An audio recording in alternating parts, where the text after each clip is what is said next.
Mohon tuntunan roh Tuhan. Kita berdoa. Tuhan yang Maha Kuasa, Engkau telah memberikan firman-Mu menjadi pelita bagi kaki kami dan terang di jalan kami. Berilah oleh Roh Kudus telinga kami mendengar dan hati kami rindu akan firman-Mu. Berilah firman-Mu menjadi kesukaan kami tiap-tiap hari, agar kami dapat bertumbuh-tumbuh di dalam kasih-Mu dan terus mengenal Engkau sebagai Tuhan dan Juru Selamat kami. Amin.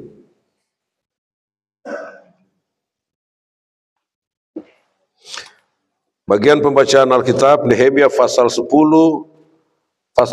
ayat 38 sampai dengan pasal 10 ayat 39. Kita akan membaca secara bersama-sama, secara berbalas-balasan, bagian Alkitab yang cukup panjang, tapi marilah kita membaca bagian firman Tuhan ini.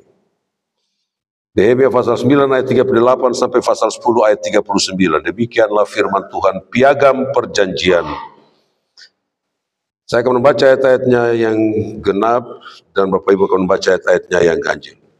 Berdasarkan semuanya ini kami mengikat perjanjian yang teguh yang kami catat dengan dibubuhi meterai pada pemimpin kami, orang-orang Lewi kami dan para imam kami.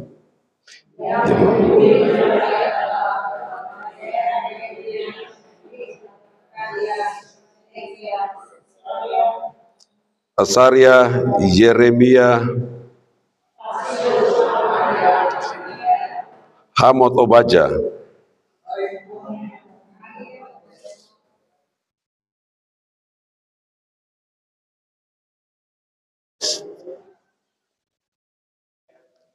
dilanjutkan Daniel, Gineton, Baruk, kita baca sama-sama karena ini nama-nama orang, Mesulam, Abiam, Miam, dan Masaya juga. Itulah para imam. Sedang dari orang Lewi, Yesua bin Asaria, Binui, seorang dari anak-anak saudara Kadmiel, dan saudara-saudara mereka, yakni Sebanya, Hodia, Kelita, Pelaya, Hanan, Mika, Rehob, Asabia, Sakur, Rezepia, Sebanya, Hodia, Bani, dan Benihu. Dan dari pemimpin-pemimpin bangsa, Paros, Pahat Moab, Elam 1, Bani, Buni, Asgad, Bebai, Adonia, Bigwai, Adin, Ater, Hiskia, Asur, Hodia, Hasun, Besai, Harif, Anatot, Bebai, Mikpias, Mesulam, Hesir, Mesel Sabil, Zadok, Yadua, Raca, Hanan, Anaya, Hosea, Hananya, Nasub, Holosbe, Pilha, Sobek, Rehum, Azabta, Maesya, Ahia, Hanan, Anan, Maluk, Hanim, dan Baana, dan orang-orang lain yakni para imam dan orang-orang Lewi, para penunggu pintu gerbang, para penyanyi, para budak di bait Allah, dan segala orang yang memisahkan diri dari penduduk negeri untuk patuh kepada hukum Allah, serta istri mereka, anak-anak lelaki dan anak-anak perempuan mereka. Begitu juga semua orang yang cukup dewasa untuk mengerti, menggabungkan diri dengan saudara-saudara mereka, yakni pemuka-pemuka mereka. Mereka bersumpah kutuk untuk hidup menurut Allah yang diberikan dengan perantaraan Musa, hamba Allah itu, dan untuk tetap mengikuti dan melakukan segala perintah Tuhan, yakni Tuhan kami, serta segala peraturan dan ketetapannya. Pula kami tidak akan memberi anak-anak perempuan kami kepada penduduk negeri, ataupun mengambil anak-anak perempuan mereka bagi anak-anak lelaki kami. Dan bila mana penduduk negeri membawa barang-barang dan berbagai-bagai gandum untuk dijual pada hari Sabat. Kami tidak akan membelinya daripada hari Sabat dan pada hari yang kudus. Dan kami akan membiarkan begitu saja hasil tanah pada tahun yang ketujuh, dan tidak akan menagih sesuatu hutang. Pula kami mewajibkan diri untuk memberi tiap tahun sepertiga sikal untuk ibadah di rumah Allah kami, yakni untuk roti sajian, untuk korban sajian yang tetap, untuk korban bakaran yang tetap, untuk hari-hari Sabat, bulan-bulan baru dan masa raya yang tetap, untuk persembahan-persembahan kudus dan korban-korban penghapus dosa, untuk mengadakan pendamaian bagi orang Israel, serta segala pekerjaan di rumah Allah kami. Pula dengan membuang undi, yakni para imam, orang-orang Lewi dan kaum awam, menetapkan suatu cara menyediakan kayu api. Kayu itu harus dibawa ke rumah Allah kami secara bergilir oleh kaum-kaum keluarga kami pada waktu-waktu tertentu setiap tahun, supaya di atas mezbah Tuhan Allah kami ada api yang menyala. Tertulis dalam kitab Taurat. Lagi pula setiap tahun kami akan membawa ke rumah Tuhan hasil yang pertama dari tanah kami dan buah sulung segala pohon. Pun kami akan membawa ke rumah Allah kami, yakni kepada para imam yang menggerakkan kebaktian di rumah Allah kami, anak-anak sulung kami dan anak-anak sulung ternak kami, seperti tertulis dalam kitab Taurat, juga anak-anak sulung lembu kami dan kambing domba kami, dan tepung jelai kami yang mula-mula, dan persembahan-persembahan khusus kami, dan buah segala pohon, dan anggur, dan minyak akan kami bawa kepada para imam, ke bilik-bilik rumah Allah kami, dan kepada orang-orang Lewi akan kami bawa persembahan persepuluhan dari tanah kami, karena orang-orang Lewi inilah yang memungut persembahan persepuluhan di segala kota pertanian kami.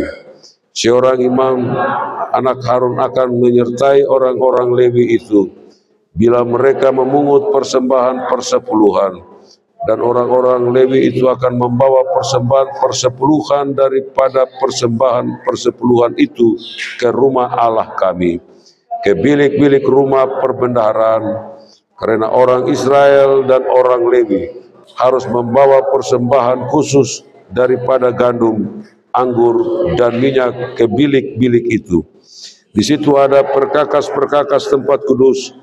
Pula para imam yang menyelenggarakan kebaktian, para penunggu pintu gerbang, dan para penyanyi, kami tidak akan membiarkan rumah Allah kami.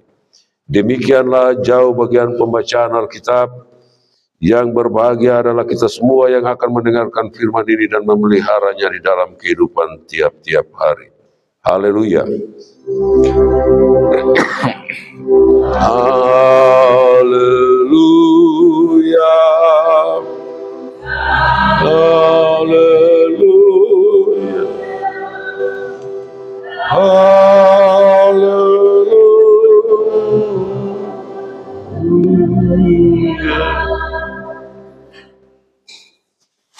Bapak Ibu Saudara-saudara yang dikasihi oleh Tuhan, Shalom. Bagian bacaan Alkitab yang cukup panjang dan menyebutkan nama-nama orang. Oleh karena bangsa ini sedang membuat sebuah perjanjian. Nehemia pasal 9 ayat 38 sampai pasal 10 ayat 39. Di dalam bagian Alkitab ayat 1 sampai dengan 8 pasal 10 itu adalah tentang Nehemia dan para imam yang menandatangani perjanjian. Nama-nama mereka cukup panjang dan sulit diucapkan. Dan mereka membubuhi semacam sebuah segel pada dokumen perjanjian itu. Karena Gubernur Nehemia bin Hakhalia Dan semua orang disebutkan di dalam ayat-ayat selanjutnya ada sebanyak 84 orang yang membuat perjanjian itu. Mereka yang membuka meterai pada dokumen tersebut di akhir dari ayat 30, pasal 39 di ayat 38, umat telah sampai pada suatu titik pengambilan keputusan. Berdasarkan semuanya ini kami mengingat perjanjian yang teguh dan kami catat dengan dibubuhi meterai pemimpin-pemimpin kami, orang-orang Lewi kami dan para imam-imam kami. Jadi ketika mereka sudah sampai pada keputusan pasti, barulah mereka membuat atau menandatangani perjanjian itu. Oleh karena itu, mereka melakukannya secara kolektif, secara bersama-sama. Bangsa ini melakukan sesuatu tentang hal itu dan membuat perjanjian.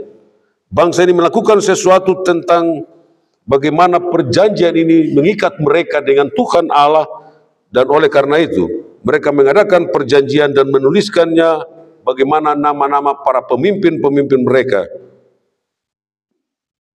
di dalam perjanjian itu. Bapak Ibu saudara-saudara, di dalam bagian Alkitab ini disebutkan mereka membubuhi meterai adalah ini nama-nama. Kemudian perjanjian itu dibuat. Di dalam dunia perjanjian lama itu bukan dibuat, tapi perjanjian itu dipotong. Artinya begini, dalam dunia perjanjian lama itu biasanya digunakan bukan dibuatlah perjanjian itu, tapi dipotong. Artinya begini, karena perjanjian itu tidak bisa dibuat pada zaman Israel kuno, maka mereka biasa melakukannya dengan memotong hewan. Mereka membuat perjanjian itu dengan memotong hewan. Jadi, karena hampir mereka selalu mengorbankan korban seekor hewan sebagai bagian dari bagaimana mereka menandatangani perjanjian itu. Karena itu sebuah perjanjian selalu membutuhkan korban. Perjanjian yang dibuat oleh bangsa ini dengan Tuhan Allah selalu membutuhkan korban. Bukannya sekedar menulis, tapi mereka memotong korban sebagai bukti perjanjian itu. Dan keputusan untuk mengorbankan sesuatu itu juga termasuk bagian dari bagaimana mereka merasa kehidupan mereka terikat dengan Allah dan mereka merasa nyaman dekat dengan Tuhan itu sendiri. Karena itu dikatakan kami akan melakukan sesuatu untuk ini, yaitu 84 orang para pemimpin itu yang bersedia mempertaruhkan segala sesuatu di hadapan Tuhan. Pada dokumen perjanjian itu, orang-orang di zaman Nabi Nehemia ini mengetahui bagaimana adat istiadat perjanjian itu harus dibuat. Dan mereka merasa penting untuk membuat perjanjian itu dengan Tuhan Allah. Mereka ingat bahwa membuat perjanjian dengan Abraham, bagaimana Allah membuat perjanjian dengan Abraham, menjanjikan bahwa suatu bangsa dan Mesias akan lahir daripadanya, daripada Abraham. Allah membuat perjanjian dengan Musa dan bangsa Israel ketika ia memberi mereka hukum Taurat di Gunung Sinai. Allah membuat perjanjian dengan Raja Daud menjanjikan Mesias yang datang dari keturunannya. Perjanjian itu masih di dalam nubuatan, yaitu perjanjian tentang kehadiran Mesias itu. Bapak Ibu saudara-saudara, itu pada bagian ayat yang 38 dan seterusnya. Sekarang kita lihat bagian yang kedua, yaitu tentang ketentuan dari perjanjian itu. Itu disebutkan di ayat 28 dan ayatnya yang ke-29. Dan orang-orang yang lain, yakni para imam dan orang-orang Lewi, para penunggu pintu gerbang, para penyanyi, para budak di bait Allah, dan segala orang yang memisahkan diri dari penduduk negeri untuk patuh kepada hukum Allah, serta istri mereka, anak-anak lelaki dan anak-anak perempuan mereka, begitu juga semua orang yang cukup dewasa untuk mengerti, menggabungkan diri dengan saudara-saudara mereka, yakni pemuka-pemuka mereka itu. Mereka bersumpah kutuk untuk hidup menurut hukum Allah yang diberikan dengan perantaraan Musa, hamba Allah itu. Jadi Bapak Ibu Saudara-saudara, bagaimana ketentuan dari sebuah perjanjian yang mereka buat dengan Tuhan Allah. Ayat 28 sampai dengan 29, yaitu mereka membuat perjanjian dengan Tuhan bahwa sekarang umat ini, yaitu mereka, bukan 84 orang itu yang disebutkan nama-nama, tapi mereka, yaitu mereka yang lain, mereka membuat perjanjian yang mereka mengerti tentang adat dan tradisi mereka. Perjanjian itu membawa mereka masuk ke dalam kutukan dan sumpah untuk hidup dalam hukum Allah. Jadi ketika mereka tidak mentaati hukum itu, maka mereka akan dikutuk. Di dalam membuat perjanjian, mereka sepakat untuk menerima kutukan dari Allah jika mereka tidak mentaati hukumnya. Mereka menerima kutukan tersebut sebagai bentuk koreksi bagaimana Allah memeriksa mereka, menyalahkan mereka ketika mereka bersalah, dan untuk membawa mereka kembali di dalam ketaatan itu. Bapak Ibu Saudara-saudara, memang banyak dari kita yang pernah melakukan hal serupa. Katakanlah misalnya kita bisa berdoa, Tuhan kutuklah aku jika aku pemalas gereja misalnya. Tapi juga ada yang berdoa, Tuhan apapun yang terjadi dalam hidupku ini, aku berpasrah kepadamu. Pada dasarnya doa itu sama saja. Mau perjanjian, tapi bagaimana kita dapat melakukannya? Karena mereka yang membuat perjanjiannya itu bukan 84, tapi orang-orang yang lain ini, maka mereka juga mengerti adat dan tradisi mereka, maka mereka mengatakan tentang istri-istri mereka, anak laki-laki mereka, anak-anak perempuan mereka, setiap orang yang memiliki pengetahuan dan pemahaman.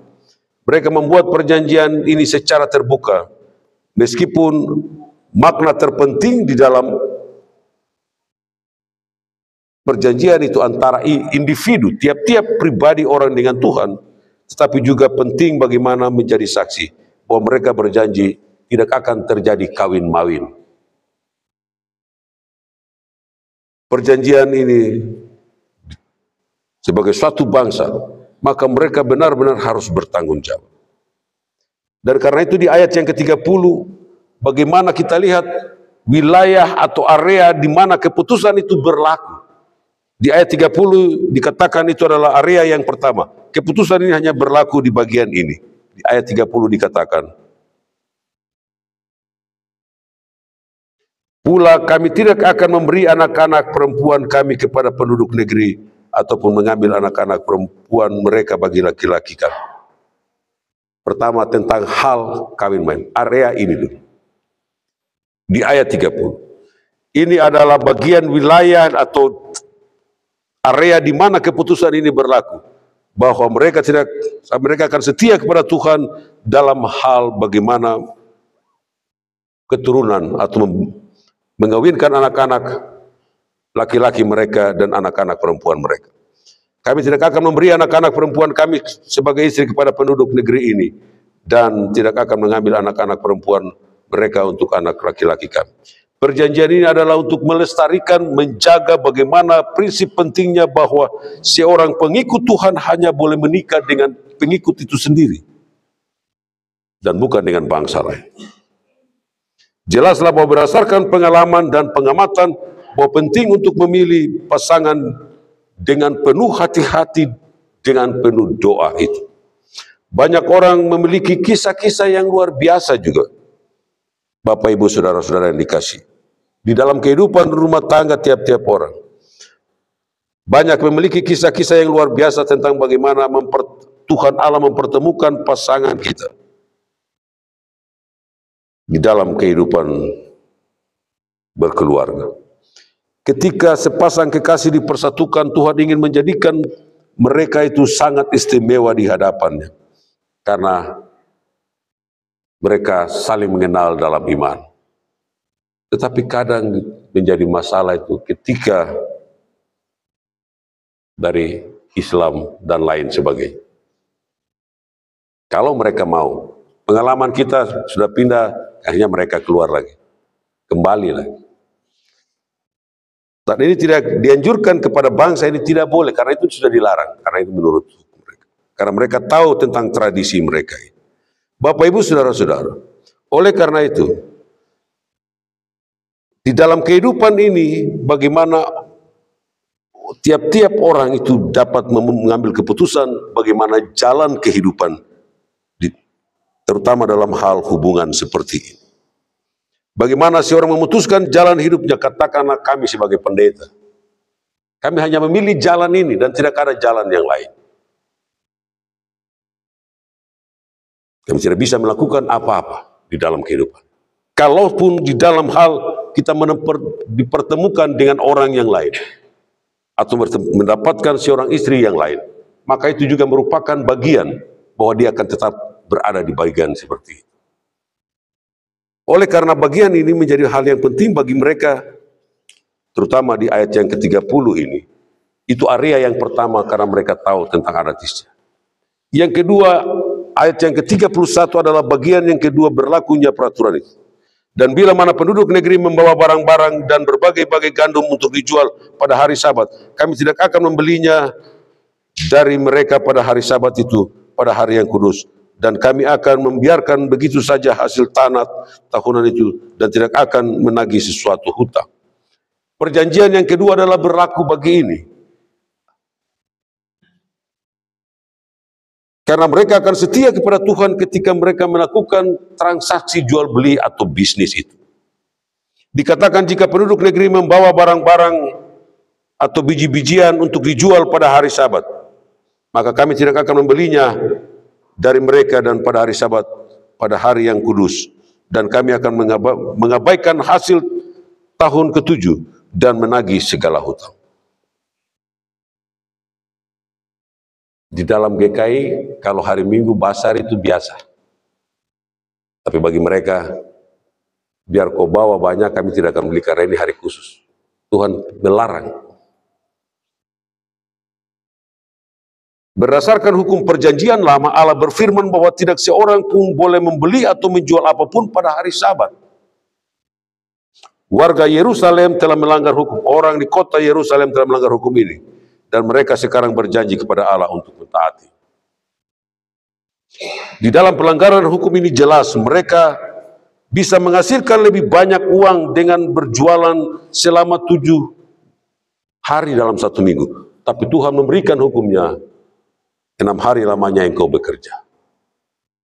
Mereka mengingat perjanjian seperti itu, hukum itu, maka mereka membuat perjanjian seperti itu, khusus di tempat seperti itu. Itulah hari yang kudus, bahwa mereka tidak boleh berjualan di hari Minggu. Dan ini merupakan tantangan besar, terutama bagi gereja, kalau kita lihat pada zaman ini. Gereja pada dewasa ini, panitia-panitia dan segala sesuatu, kalau tidak basar, tidak bisa, maka kita harus basar. Hari Minggu, orang mau masuk gereja kah, anak-anak sudah duduk dengan, pembatas Alkitab. Jemaat punya, terpaksa harus derma dibagi lagi. Di dalam perjanjian ini, itu dilarang. Mereka tidak boleh, kalaupun dibawa, mereka tidak akan beli, mereka biarkan saja begitu. Itu di ayat yang ke-31. Bapak Ibu saudara-saudara yang kedua. Selanjutnya di ayat 32 sampai dengan 39 adalah merupakan bagian yang ketiga dari berlakunya keputusan atau perjanjian itu. Kita akan setia kepada Tuhan dalam hal mendukung pekerjaan Tuhan. Ayat yang ke-30. Pula kami mewajibkan diri kami memberi tiap tahun sepertiga sikal untuk ibadah di rumah Allah kami, yakni roti sajian dan seterusnya. Ini adalah perjanjian yang ketiga berlakunya bagaimana mereka memberi dukungan terhadap pekerjaan Imam Lewi itu. Bangsa ini membuat peraturan bagi dirinya sendiri untuk memungut dari mereka tiap-tiap tahun sepertiga sikal untuk ibadah di rumah Allah. Untuk roti sajian, untuk korban sajian yang tetap, untuk korban bakaran yang tetap, dan lain seterusnya. Dan itu sampai dengan ayat 38 tentang bagaimana anak-anak Harun imam harus mengumpulkan persembahan persepuluhan itu dan dibawa ke dalam rumah Tuhan. Seorang imam anak Harun akan menyertai orang-orang Lewi itu bila mereka memungut persembahan persepuluhan, dan orang-orang Lewi akan membawa persembahan persepuluhan daripada persembahan persepuluhan itu kepada rumah Allah kami, ke bilik-bilik rumah perbendaharaan itu. Jadi Bapak Ibu Saudara-saudara, bahwa di dalam ayat yang ke-38 ini, bagaimana anak-anak Harun, imam itu, harus mengumpulkan persembahan persepuluhan itu dan dibawa ke dalam rumah Tuhan. Apa yang kita alami dalam pengalaman iman melalui tugas dan tanggung jawab majelis jemaat, penatua dan semas, ketika menerima, menghitung, dan menyalurkan dengan benar ke rumah Tuhan.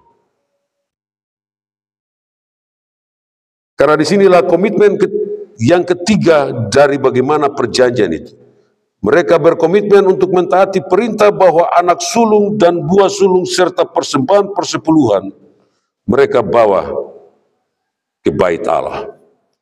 Mereka hanya melakukan dua hal. Yang pertama, mereka sepakat untuk memberi sesuai dengan perintah Allah, yaitu anak sulung, buah sulung, dan persembahan persepuluhan. Yang kedua, mereka sepakat untuk memberi sesuai dengan kebutuhan khusus, seperti mereka memberi sepertiga sikal dan kayu bakar dan lain sebagainya. Bapak Ibu Saudara-saudara yang dikasihi oleh Tuhan, di dalam perjanjian ini itulah tiga bagian yang mengikat mereka, mulai dari ayat 30, yaitu bagaimana mereka akan setia kepada Tuhan di dalam hal kawin mawin bagi anak-anak mereka. Tapi juga pada ayat yang ke-31, perjanjian itu mengikat mereka untuk mereka bagaimana melakukan hal jual beli di hari Sabat. Bahwa mereka tidak akan terjadi jual beli atau apapun, karena itu melarang. Dan yang ketiga adalah bagaimana mereka setia untuk mendukung pekerjaan Tuhan dengan membawa persembahan persepuluhan itu. Bapak Ibu Saudara-saudara, dari dua hal ini bahwa mereka membuat kesepakatan untuk memberi sesuai dengan perintah Allah, tapi juga mereka sepakat untuk memberi sesuai dengan kebutuhan seperti sepertiga sikal dan kayu bakar dan lain sebagainya. Allah berjanji untuk memberkati mereka, pemberian buah sulung dan anak sulung di dalam iman itu.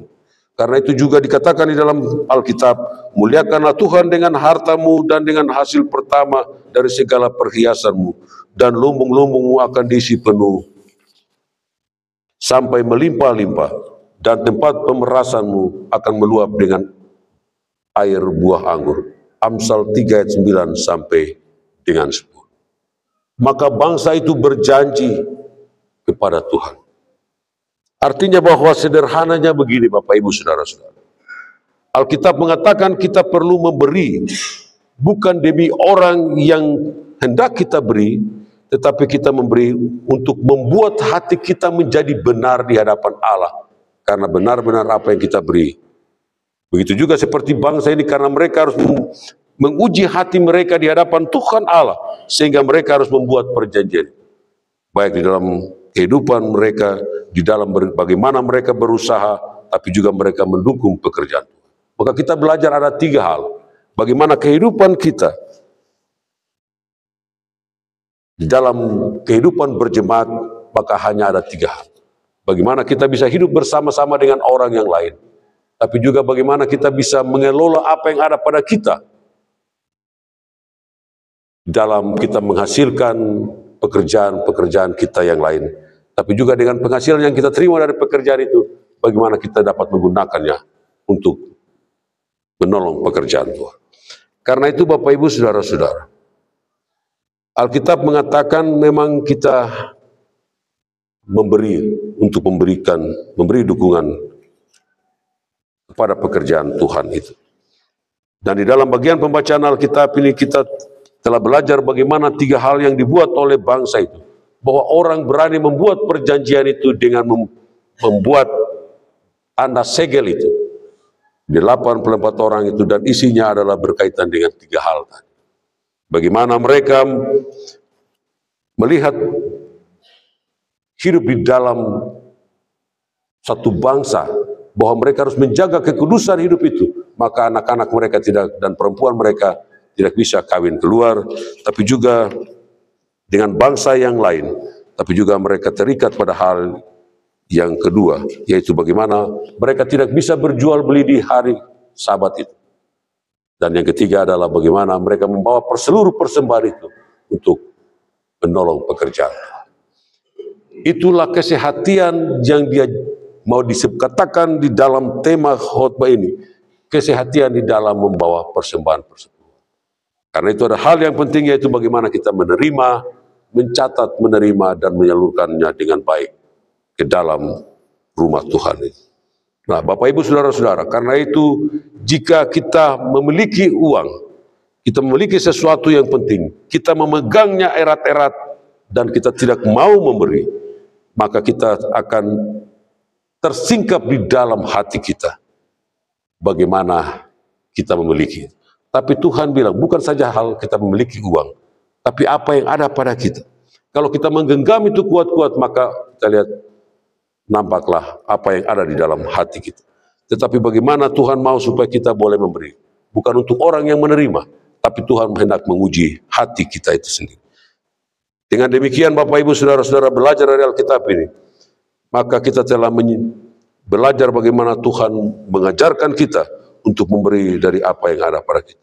Perjanjian Baru berbicara dengan sangat jelas tentang prinsip memberi, bahwa memberi harus teratur, terencana secara baik, secara proporsional. Jangan memberi dari apa yang tidak ada pada kamu, tapi berilah dari apa yang ada pada kita. Dari dalam pribadi, dalam 1 Korintus 16 ayat 1 sampai dengan 4, bahwa memberi haruslah dengan murah hati, dengan cuma-cuma, dan dengan sukacita. Tetapi orang yang memberi juga, dan bagi mereka yang menerimanya, juga harus mengelolanya dengan baik. Bapak, Ibu, Saudara-saudara, jika kita dengan memberi seperti apa yang dikatakan oleh Alkitab, maka dengan demikian bagaimana kita dapat melihat sampai sejauh mana Tuhan mampu, atau kita mampu untuk memuliakan Tuhan, dan Tuhan dapat menolong dan memberkati kita. Karena itu kita akan lihat bagaimana orang-orang yang biasanya memberi. Kita tanyakan kepada mereka, Bapak Ibu yang biasa memberi kepada Tuhan, apa yang Bapak Ibu rasakan? Mereka akan menceritakan bagaimana Tuhan memuliakan kehidupan mereka. Mereka tidak akan pernah berkekurangan. Tetapi kalau kita belum mampu untuk melakukan itu, mencobalah dari hal yang terkecil. Bapak Ibu Saudara-saudara, karena ini berbicara tentang piagam perjanjian yang harus dilakukan oleh bangsa ini, maka kita juga memiliki komitmen-komitmen di dalam hidup ini.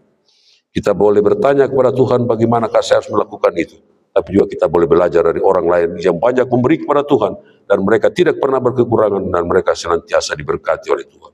Tuhan juga berjanji Dia akan tetap menolong dan membantu setiap orang.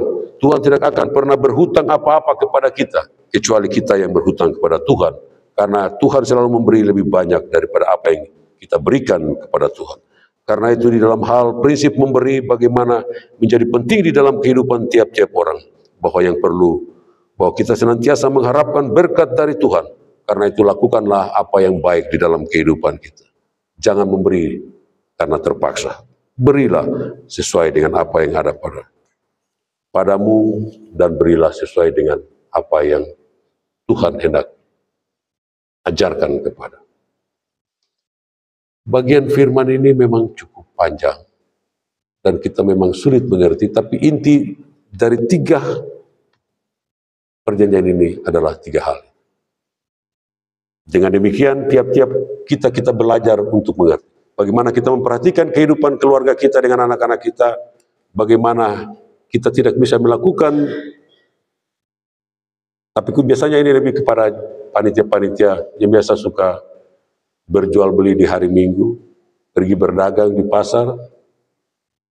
Tapi juga, dan yang ketiga adalah bagaimana kita dapat membantu, memberikan persembahan untuk mendukung pekerjaan Tuhan ini. Lakukanlah itu dalam hidupmu seperti yang biasanya dan semampu, jangan dengan paksa. dan perhatikanlah bagaimana Tuhan akan memberkati kehidupan kita. Kiranya firman Tuhan ini dapat kita mengerti dan dapat kita lakukannya dalam kehidupan kita tiap-tiap hari. Amin.